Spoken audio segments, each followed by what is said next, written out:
아멘.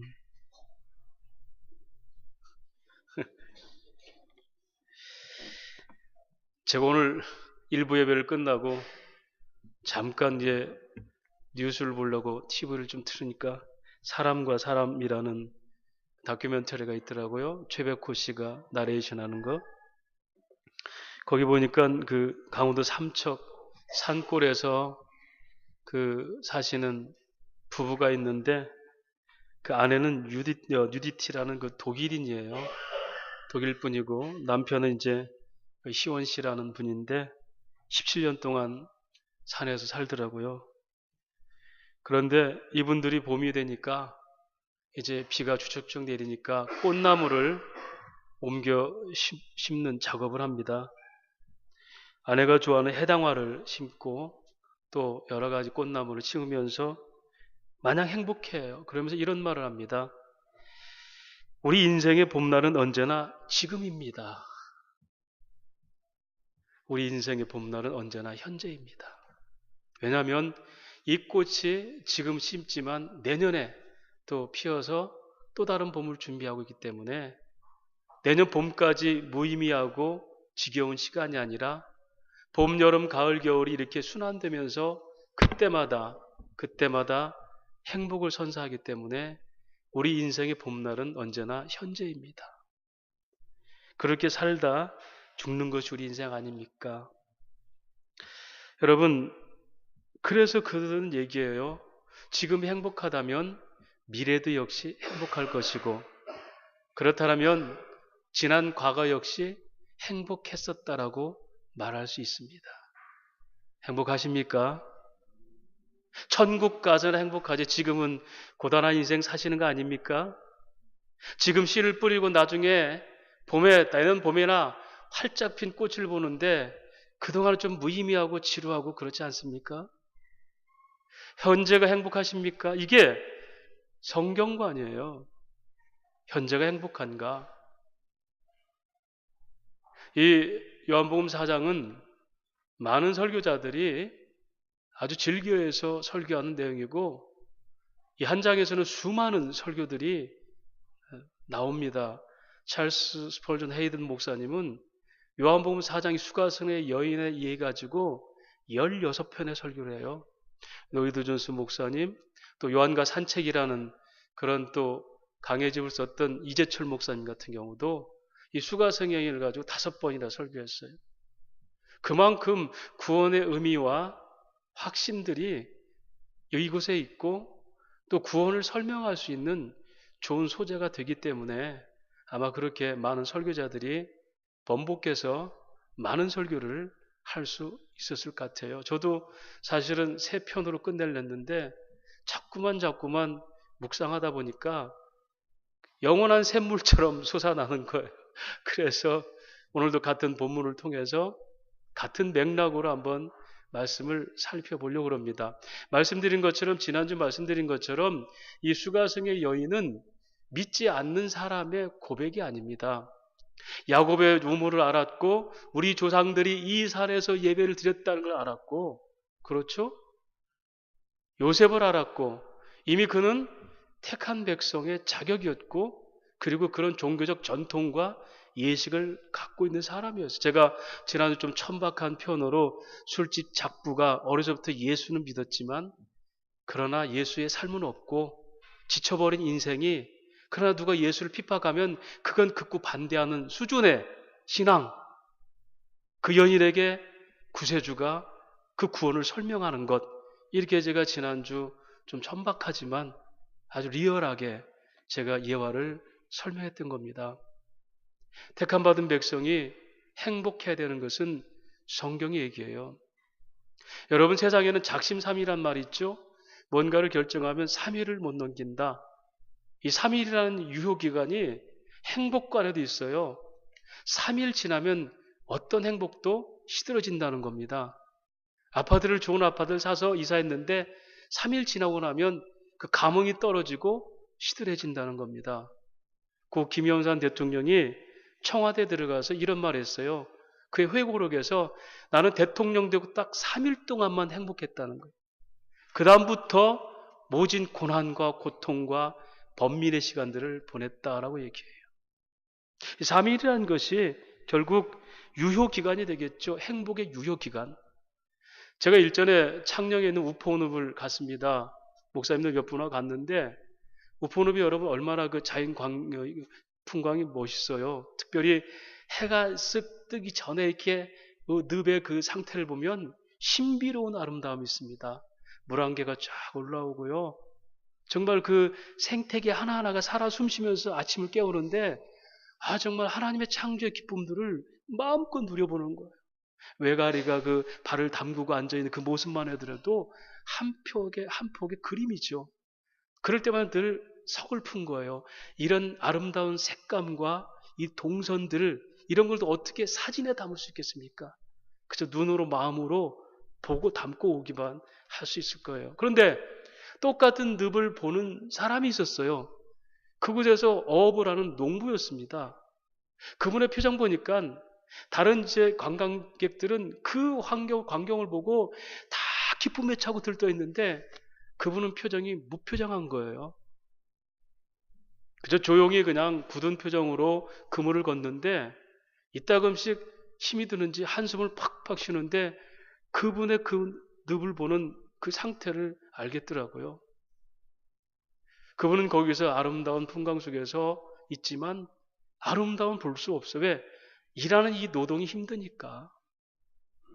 같은 상황이지만 일단의 사람들은 즐거움과 환희의 기쁨에 차 있고 한 사람은 그렇게 무표정한 표정을 지어요.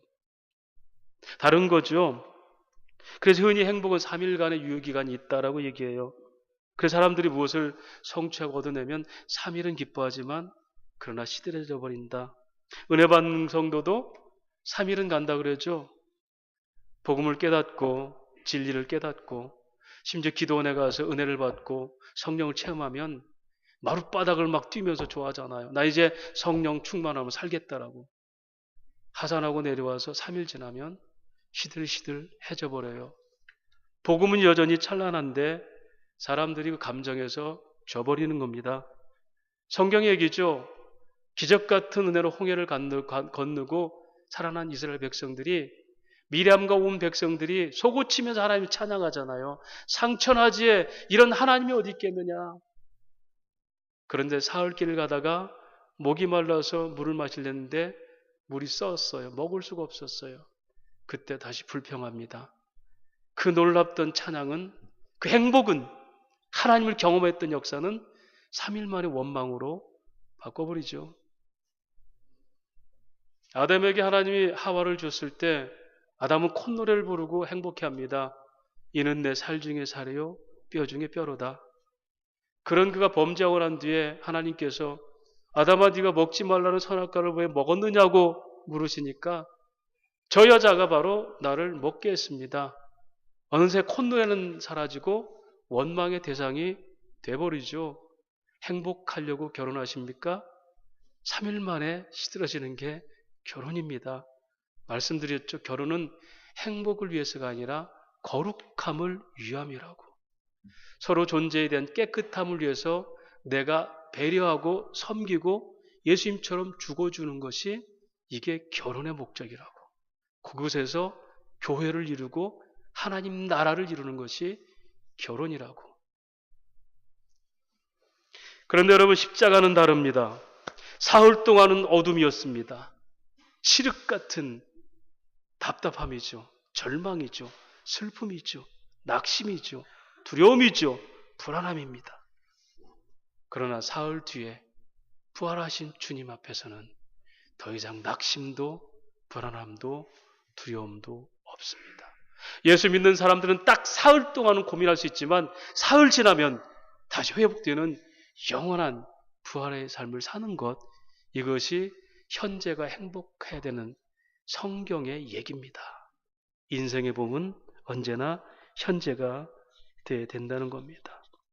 행복의 시효가 3일이 아니라 3일 동안은 고민할 수 있으나, 그렇죠, 예수가 없었을 때에, 구원이 없었을 때에 죄인됨의 삶에서는 고단하고 힘들고 피곤하고 낙심하고 절망하지만 부활의 주님을 만난 이후로는 우리는 그것을 꺾을 수가 없어야 돼요.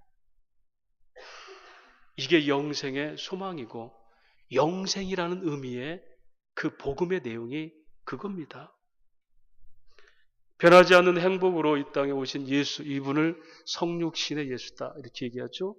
요한복음 1장 14절은 그 예수를 이렇게 설명합니다. 독생자의 영광이요 하나님의 영광인데 은혜와 진리가 충만하였더라. 은혜와 진리가 충만하다. 카이론 카이 알렐테이안 텔레오. 텔레오라는 단어가 꽉 채워서 더 이상 채울 곳이 없다 뜻이에요. 은혜와 진리로 꽉 채워서 그 속에 불안함이나 두려움이나 낙심이나 이런 것도 들어갈 자리가 없었다가 이게 독사죠. 대온 독사죠. 하나님의 영광이었다. 예수가. 그게 복음이에요.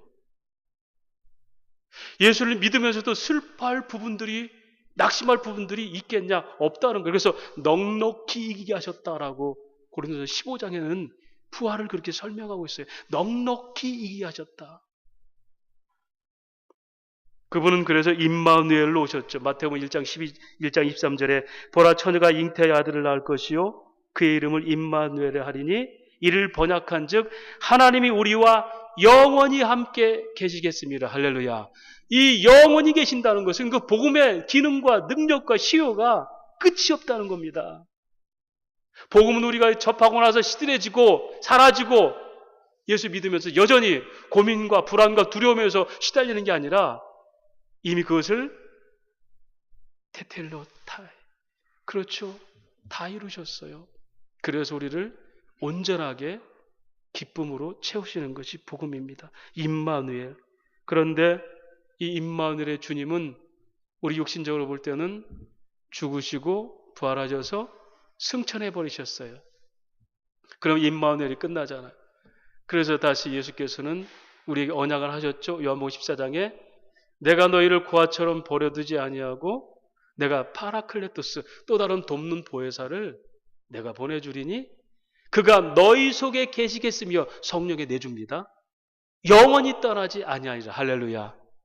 그렇다면 여러분 예수가 주신 복음은 또 그를 통해서 이루어지는 역사는 그를 깨닫게 하시고 돕는 성령이 함께하는 이상은 우리의 행복은 시들어지면 안 되는 겁니다. 할렐루야.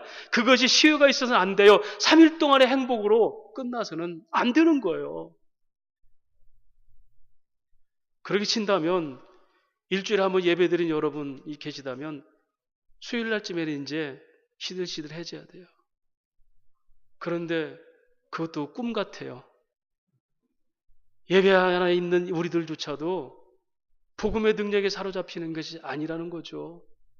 여기에 있으면서도 아름다운 풍광이 있으면서도 여전히 내가 금을 걷는 이 노동에 힘들어서 풍광의 즐거움 고사하고 삶이 팍팍하고 힘든 피곤한 인생 같은 우리들 예배 자리에 있으면서도 영원한 샘물인 우물터에 있으면서도 세상에 목말라서 여전히 나는 말씀이 들려지지 않는 이런 예배라면 3일은 고사하고 내게는 언제나 어둠이고 안개 속에 미로 같은 신앙생활 아닙니까? 바로 그 여인이에요. 이 여인이. 남편 5 있어도 갈증을 채우지 못하는 안식을 떠난 여자. 참된 생명의 우물 곁에 생명은 고사하고 세상에 목마른 여자. 행복은 고사하고 낙심과 절망과 지루함과 버림받은 외로움과 그렇게 허덕이는 여자. 그 여자를 예수님이 만나 주신 거죠. 그러면서 예수님께서 오늘 말씀하십니다. 여인아 내게 물을 좀 달라. 여러분 역발상이라는 의미 아시죠? 같은 의미를 거꾸로 생각해 보는 겁니다. 저는 오늘 이 말씀의 본문을 이렇게 끌어갑니다. 예수님께서 여인에게 달라오는 물은 소위 말하는 해가라는 세상 샘물이 아니라 이런 얘기입니다. 여인아, 네가 야곱의 우물을 알아? 너희 조상들이 그리심산 예배를 드리는 걸 알아? 너희는 감히 네가 조상이라고 얘기했어? 그렇다면 그 예배가 뭔지 설명해봐. 이 뜻이에요 지금. 그 마르지 않는 생수가 뭔지 설명해봐. 여러분 예수님께서 여인에게 물을 얻어 마셨습니까? 아닙니다. 34절 35절 보면 양식을 구하러 간 제자들이 양식 갖고 오니까 그것도 안 먹어. 왜? 나의 먹을 양식 오직 아버지의 일을 하는 것이다. 여인은 물동이를 버려두고 가는 거예요. 물을 채웠다는 얘기 없습니다.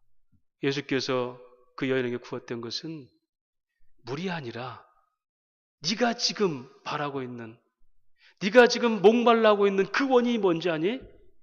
내가 설명하는 생수, 네가 기대하는 참 복음이 뭔지 아느냐? 네가 그걸 좀 설명해봐. 오늘 저와 여러분에게 예수께서 묻습니다. 예배드린다고? 천국 소망한다고? 하늘나라를 믿는다고? 그 기쁨으로 표현해봐. 이게 우리들에게 하는 예수님의 말씀이에요. 너희들마저 그걸 표현 안 된다면 세상 밖에 있는 사람들은 어떻게 그걸 알겠니?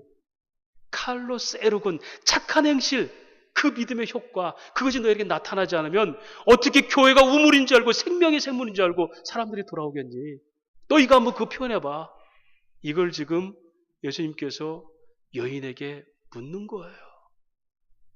그러기 위해서 예수님께서 인간의 모습, 인간의 형태, 인간의 위치로 서 계신 거. 오늘 본문이 바로 그렇게 해석을 해보자고요. 첫 번째로 예수님께서 죄인 된 모습으로 그곳에 계신다는 거죠. 왜? 너희가 얼마나 목마르고 너가 얼마나 어떤 상태고 네가 얼마나 인생이 처절한지를 내 모습 가지고 보여줄게 하고 지금 우물가에 앉았어요. 오늘 말씀 봅시다. 우리 6절 말씀. 또 거기 야곱의 우물이 있더라. 예수께서 길 가시다가 피곤하여 우물 곁에 그대로 앉으시니 때가 6시쯤 됐더라.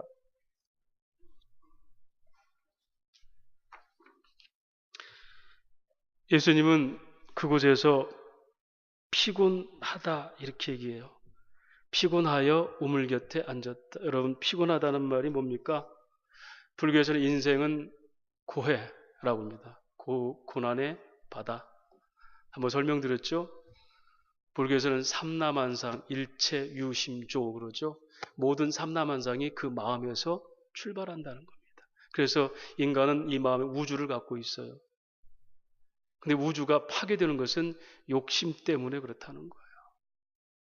그래서 아이를 낳으면 한 우주를 품에 안는 겁니다. 그 즐거움이었는데 아이를 양육하면서 얼마나 고생을 많이 해요. 그래서 우리가 아무리 많은 걸 얻어도 인생은 고해구나, 고생의 바다구나. 그래서 그 고해를 해결하는 방법은 뭡니까? 지식을 통하여서, 지혜를 통하여서, 그렇죠? 브라만의 세계, 참 지혜의 세계, 그 성부라는 그 자리, 그 어디죠? 욕심 버리는 거예요. 그래야 인생이 피곤하지 않다는 겁니다. 성경은 다르게 얘기합니다. 성경은 너희가 피곤한 이유가 뭔지 아니? 하나님을 떠나서 너희 스스로 너희를 지키려니까 모색해가지고 와신삼당 절치부심해야지. 5명 남편을 쫓아다녀야지. 그래서 피곤한 거야. 피곤하다는 말을 헬라어로는 코피아노라는 단어인데 수고하다, 수학이 없다 뜻이에요. 마태복음 7장에 모래 위에 집은 집을 설명할 때 홍수가 나니까 바람이 부딪힘에 그 무너짐이 크니라 그랬어요. 바람이 부딪히단 말은 가슴 치며 울부짖게 되고 무너짐이 크다는 것은 푸토시스, 그 허무하다 그래요. 네가 세상에 목말라서 하나님 떠난 백성이 자기 모색, 자기 행복, 자기 가치를 위해서 5명의 남편을 만나고 돌아다닐지라 너는 피곤한 존재가 되게 돼 있어. 왜? 안식이 없거든. 푸토시스란 단어는 상실하다 뜻인데 푸토코스라는 이 가난한 마음이 여기서 출발하는 거예요. 네 인생에 네가 모색해서 여러 가지 일들 해보지. 그러나 아무리 분주해도 하나님 떠난 백성은 뭐가 없어? 안식이 없어. 그래서 그 자체가 뭐지? 피곤한 거야. 그래서 오늘날 신경성 질환이 많은 겁니다. 병원에 가면은 병명 없다 그래요. 신경성이라고. 왜요? 신경 쓸 게 너무 많거든. 나를 지키려고. 예수님께서 바로 그 죄인의 상태를 그 자리에 앉으셔서 보여주신 거예요. 두 번째로는 죄인의 위치가 어디 있는지를 설명하는 겁니다. 그대로 앉으시니라고 하죠. 여러분, 이 말 앞뒤를 우리가 해석하면 예수님 얼마나 피곤했으면 털썩 주저앉았을까 이렇게 정서적으로 해석할 수 있는데 그건 아닙니다. 그대로 앉으시란 말이 그대로가 후토스라는 단어예요. 앉으시다, 에카데조마이. 이 단어를 합성하면 그대로라는 것은 이곳이라는 지시대명사. 이곳에 앉아야만 돼. 그런데 그 자리가 어디야? 에카데조마이라는 단어가 헤드라이 오마라는 원어에서 파생됐어요. 이 말은 뭐냐면 그 터. 이걸 디모데후서 3장 15절에 교회는 진리의 기둥 터야 할 때 이걸 쓰는 거예요. 다시 말할까요? 죄인들은 반드시 죄인의 자리에 있어야 돼. 이 뜻이에요. 나는 바로 그 자리에 있어. 여러분, 죄인의 위치가 두 종류의 위치가 있어요. 하나는 선택자의 위치와 버림받은 불택자의 위치예요. 선택자의 위치는 어디입니까? 하나님의 은혜가 머문 자리. 그래서 우리는 말하죠. 큰 죄인 복받아 빌기를 얻었으니. 똑같은 죄를 졌는데 누군가는 그 죄인의 자리에서 구원이 이루어지고 누군가는 그 자리에서 버림을 당하는 거예요. 저와 여러분이 어디 자리입니까? 구원의 자리에 있는 거. 예수께서 바로 그 자리에, 그거니까 샘물 같은 우물. 반드시 저와 여러분은 하나님께서 그 자리에 이르게 하시고, 보세요. 예수께서 그 지정된 자리에 앉아서 누굴 기다립니까? 구원받을 사람을 기다리죠. 그죠? He must go in Samaria. 그럼 반드시 어디로? 사마리아로 가야 된다. 왜? 그 자리에 구원받을 백성이 오게 돼 있거든요. 이게 하나님의 언약이에요. 할렐루야. 그렇게 저와 여러분이 구원받은 겁니다. 그래서 반드시 죄인은 죄인의 자리에 있어야 돼. 어떤 자리에? 죄인을 구원하는 그 자리에. 여러분, 죄인을 구원하는 그 복음 외에는 세상에는 어느 것도 구원이 없습니다. 그걸 예수님이 그 자리에서 앉아서 설명을 해 보이는 거예요. 삭개오야 내려와라. 삭개오는 그 자리에, 그 뽕나무는 수십 년 동안 그 자리에 있었고 누군가는 그 자리에 올라댔고, 삭개오, 너의 모든 정서와 너의 모든 자멸감과 자괴감들 내가 다 안다. 삭개오, 네 이름 내가 안다. 넌 아브라함의 후손이었다. 여러분, 거기 야곱의 우물은 2000년 전에 이미 거기 있었어요. 아브라함이 갈대우리에서 불러서 세겜 땅에 왔죠. 세겜 땅이 야곱의 우물입니다. 거기서 세겜 족속들에게 야곱이 땅을 사죠. 나중에 누가 거기에 묻힙니까? 요셉이 묻히잖아요. 그리고 돈으로 샀지만 그 수많은 사람들이, 이방 민족들이 그 우물을 뺏으려고 전쟁을 벌였잖아요. 칼로 지켰잖아요. 그래서 이 말은 뭡니까? 하나님 주신 구원의 역사는 우리가 싸움으로 지켜내는, 이게 뭐죠? 이게 영적 싸움이에요. 이 영적 싸움 칼이 뭐죠? 하나님의 말씀입니다. 성령의 검. 그렇게 이스라엘을 하나님의 구원의 역사와 보존하는 은혜로 지켜오셨어요. 이게 야곱의 우물이에요. 언제부터? 2000년 전부터 그 자리에 있었고, 그 자리에서 2000년 후에 누가 지금 구원받습니까? 그 수가성의 여인이 예수를 만나는 겁니다. 할렐루야.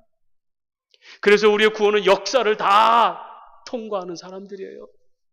갈라디아서 말씀처럼 헬라인이나 유대인이나 옛사람이 현재 사람이나 우리의 모든 역사는 나의 구원과 하나님 나라 회복을 위해서 역사 자체가 존재했던 겁니다. 이것이 감격입니다. 아멘. 그래서 그 자리에, 그 위치에 있었다는 겁니다. 세 번째로는 우물곁이란, 우물곁. 여러분, 우물곁이 어디입니까? 목이 마른 자리예요. 목이 마른 자리. 인생에 낙심하고 절망하고 그렇게 덧없이 사는 인생이 그 수가성의 여인, 그 여인밖에 없겠습니까? 여러분 보세요. 그렇게 인생이 좌절감을 느끼고 패배감을 느끼고 자격지심에 자리잡힌 탐과 놀이 같은 자가 삭개오밖에 없었겠습니까? 여러분, 병들고 눈이 멀고 그런 장님, 그런 장애인이 바디메오밖에 없었겠습니까? 예루살렘 지역에도, 가버나움 지역에도, 수가성의 지역에도 수많은 종류의 사람들이 있었음에도 누가 거기 와요? 누가 목말라요? 그 여인. 할렐루야. 그 여인. 바로 그가 누구예요? 저와 여러분이에요. 하나님 목마르게 하시는 거예요. 목마르게 하시는 거예요. 너희가 뭐를 채울 수고 너희가 안식을 누릴 수 있는 게 하나밖에 없다. 우물인데, 우물은 두 가지로 고대 근동에는 관리를 해요. 하나는 우물과 샘을 한번 비교해볼까요? 우물은 흘러내리는 물을 고여놓은 자리가 우물이에요. 퍼내는 우물. 샘물은 끊임없이 흘러넘치는 거예요. 샘솟는 샘물. 근데 우물을 관리하는데 두 가지 방법이죠. 똑같이 뚜껑을 덮는데 하나는 오염돼서 더 이상 먹을 수 없는 그런 우물을 폐쇄시키기 위해서 덮어버리는 거예요. 또 하나는 귀중한 물이라 때에 따라서 먹이기 위해서 관리하고 순결하게 지키기 위해서 뚜껑을 덮어놓은 우물. 터진 우물, 덮어놓은 우물. 여러분, 우리에게 우물은 언제든지 가장 맑은 샘물로 열려 있다는 거죠. 예수를 믿고 나서도 수없이 오염되고 죄에 빠지고 의도적으로는 하나님을 배반하고 그렇게 반항할지라도 여러분 또 다른 우물은 끊임없이 샘솟듯 우리를 살리시죠. 어디 히브리서 4장 15절 16절에 뭐라고 합니까? 긍휼을 베푸실 그 자리에 은혜의 보좌가 열려 있으니 너희는 때를 따라 돕는 은혜를 얻기 위해서 그 자리에 늘 나가면 된다. 아무리 많은 죄를 졌을지라도 끊임없이 회복하는 영생의 샘솟듯하는 바로 우물이 은혜의 보좌 자리, 말씀 듣는 자리, 기도의 자리, 하나님께서 갈망하게 하는 자리, 그 자리가 우물이에요. 오늘 말하면 교회가, 예배 자리가, 말씀 묵상하는 자리가, 기도 처소가 우리의 영원한 샘물입니다. 할렐루야. 그 자리로 인도하시는 거예요. 목마르게 하시는 겁니다. 그런데 여인은 속았어요. 야, 그건 그렇다 칠지라도 나는 여전히 세상에 목말라서 이 남자 저 남자 바꿔보고 그러나 목마름이 채워지지 않아요. 여러분, 여인의 대화를 볼까요? 예수님이 진리를 말하는데 이 여인은 자꾸 죄를 숨겨버리죠. 어떻게 숨깁니까? 물을 달라 하니까 나는 사마리아인이고 당신은 유대인입니다. 물도 깊고 그릇도 없습니다. 자, 지금 뭘 얘기해요? 이스라엘 전통을 다 지금 얘기하는 겁니다. 결정적으로 뭐라고 그래요? 그 생수가 있다니까 나도 좀 주게 해서 이 물 길러오지 않게 해줘서. 예수님은 마시는 물이 아니라 구원의 영생을 줬는데 그녀는 일하지 않게 해달라고, 수고하지 않게 해달라고. 더 결정적으로 당신들은 여기에 예배했는데 우리는 여기에 예배했는데 예배 어느 때 드립니까? 이 여인은 자기의 모든 죄를 끊임없이 종교를 내세워서 감춰버리죠. 오늘날 우리가 이렇게 세속화가 된 믿음 가지고 살 수 있다는 거예요. 나는 예배 잘 드리니까, 나름대로 잘 집회에 모이고, 나름대로 진리를 아니까, 나름대로 나는 하나님을 잘 알아. 그것이 주님의 말씀으로 다시 들을까요? 그렇게 나름대로 진리를 알고 생명 같은 하나님 나라를 알고 복음의 기쁨을 아는 너도 그걸 즐기고 다른 사람에게 떠줄 수 있는 어떤 모습으로 사는지 내게 설명해 봐라. 인식으로 끝나는 지식 아니다. 전통에 매 있는 지식 그거 아니지 않느냐. 복음은 언제든지 찬란한 겁니다. 왜 그걸 잊어버렸느냐? 왜요? 앞에 있는 게 크게 보이니까 그걸 해결하는 게 복음으로 생각하니까 이게 세속주의죠. 인본주의죠. 주님은 그래서 네가 진짜 그 목마른 자리에 있느냐? 여러분, 오늘 저와 여러분이 이미 덮여져 있는 우물 속에 있는 건 아닙니까? 이미 포도주가 떨어져서 잔치 기쁨을 잃어버린 하나님 나라는 얘기하지만 죽어서 나가 즐기는 거지 이 땅은 늘 포도주가 없는 정말 피폐한 잔치로 사는 거 아닙니까? 형식화돼 버린 성전의식, 강도의 구로를 만들어서 예배는 뻔질나게 드리는데 감동은 없고 감흥은 없고 변화는 안 되는 예배 형식주의 아닙니까? 그래서 광야같이 굳은 그런 메마른 심령 아닙니까?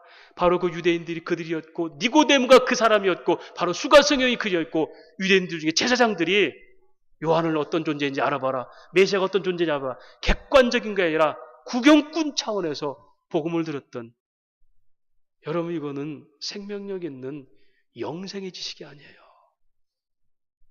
그래서 불행, 행복의 시회가 3일 만에 끝나버리는 그런 신앙생활을 우리가 하고 있을 수 있다는 겁니다.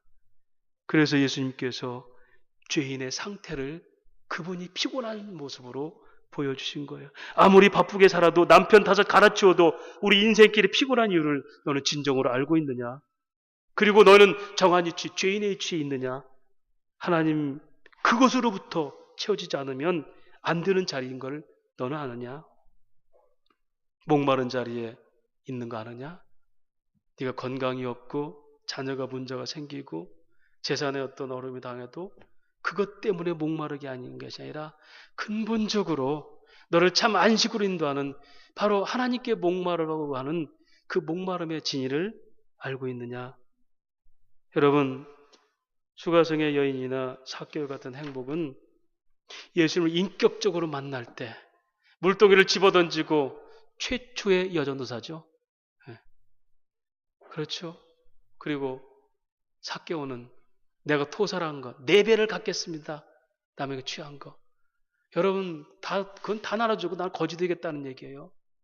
그런 삶의 변화와 그 인격적인 만남의 행복은 3일로 끝나는 게 아니고요. 그걸 통해 복음이 설명되는 거예요. 여인의 변화를 통해서, 삭개오의 변화를 통해서 오늘 우리들에게 복음이 설명되는 겁니다. 이게 마르지 않는 샘물의 역할이에요. 주님을 바라보면은 그 주님을 알면 그런 힘이 늘 있습니다. 그래서 다윗은 시편 23편에 여호와는 나의 목자시 내게 부족함이 없으리로다. 그래서 여인에게 주님은 묻습니다. 여인아, 마시며 영원히 목마르지 않는 물을 내게 좀 한번 줘봐라. 나는 너희 그 흘러내는 샘물을 위해서 네가 그토록 목마른 걸 채우기 위해서 내가 죄인의 자리로 내려갔다. 내가 있는 자리를 보고 너는 네 모습을 기억하라. 궁극적으로 네가 있어야 할 그 자리가 어딘지를 알고 곧 내가 서 있어야 할 그 자리, 십자가 앞에서 네 자신을 돌아보아라. 너는 이제 그 구원의 샘물을 마시고 샘물을 흘러내리는 진리의 기둥터 곧 포도주가 가득한 잔치가 있는 하나님 나라의 삶, 강두의 굴이 거룩한 성전으로 변하는 참된 가치, 광야같이 메마른 심령이 생수가 가득 차는 그런 흘러내리는 교회가 되는 것이 복음의 삶이다. 이것을 디모데후서 3장 15절 이 집은 살아계신 하나님의 교회의 진리의 기둥터니라. 이 의미가 바로 우물이 있는 교회, 샘물 같은 교회, 그리고 영원히 마르지 않는 하나님 나라 소망이 있는 교회의 모습이고 성도의 모습입니다. 그렇게 지금 주님은 우리에게 똑같이 묻습니다. 그리고 요청하십니다. 교회여, 내게 그 영생의 물을 좀 소개해 보거라. 너도 마시고 즐겁고 나는 네가 즐거워하는 모습 보고 행복할 수 있도록. 이사야서 53장에 그가 그 영혼의 수고한 것을 보고 만족히 여길 것이다. 내가 십자가 지길 잘했구나. 그렇게 할 수 있도록 교회여, 한번 영생의 샘물을 네 삶에서도 행복하게 즐겨보고 끊임없이 누리고 그걸 흘러내리는 그런 삶을 보여다오. 이것이 오늘 본문의 내게 물 좀 달라 하는 예수님의 말씀의 의미입니다. 그런 믿음, 그런 성도, 그런 교회가 되시기를 주의 이름으로 축원합니다. 하나님 아버지의 은혜를 감사합니다.